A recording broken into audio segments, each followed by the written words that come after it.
A vida e a morte. Qual a causa da morte dos seres orgânicos? Esgotamento dos órgãos.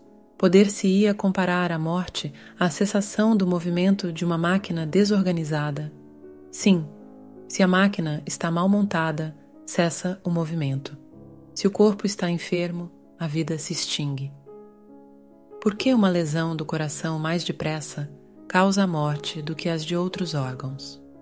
O coração é máquina de vida, não é, porém, o único órgão cuja lesão ocasiona a morte.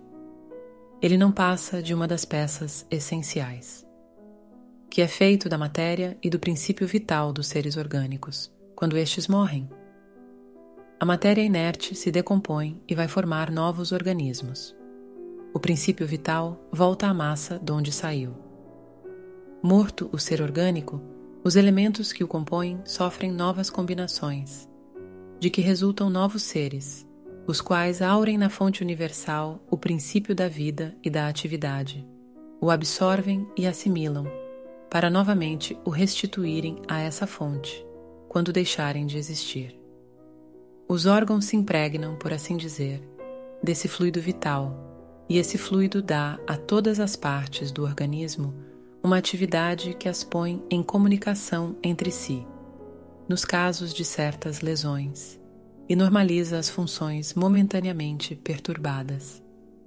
Mas quando os elementos essenciais ao funcionamento dos órgãos estão destruídos ou muito profundamente alterados, o fluido vital se torna impotente para lhes transmitir o movimento da vida, e o ser morre. Mais ou menos necessariamente, os órgãos reagem uns sobre os outros, resultando essa ação recíproca da harmonia do conjunto por eles formado. Destruída que seja, por uma causa qualquer, esta harmonia, o funcionamento dos órgãos cessa, como o movimento da máquina cujas peças principais se desarranjem. É o que se verifica, por exemplo, com um relógio gasto pelo uso ou que sofreu um choque por acidente, no qual a força motriz fica impotente para pô-lo de novo a andar. Num aparelho elétrico, temos imagem mais exata da vida e da morte. Esse aparelho, como todos os corpos da natureza, contém eletricidade em estado latente. Os fenômenos elétricos, porém, não se produzem senão quando o fluido é posto em atividade por uma causa especial.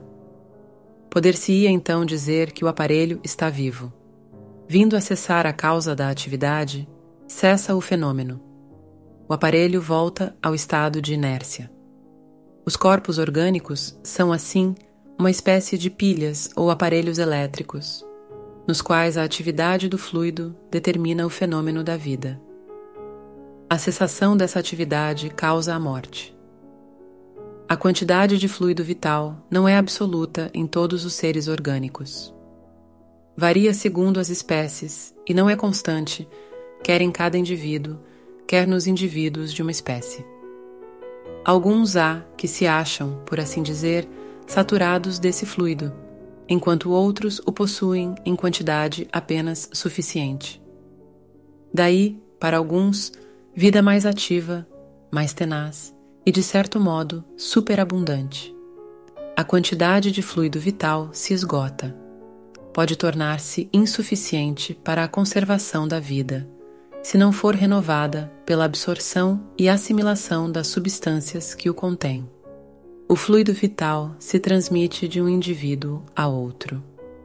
Aquele que o tiver em maior porção pode dá-lo a um que o tenha de menos, e em certos casos prolongar a vida prestes a extinguir-se.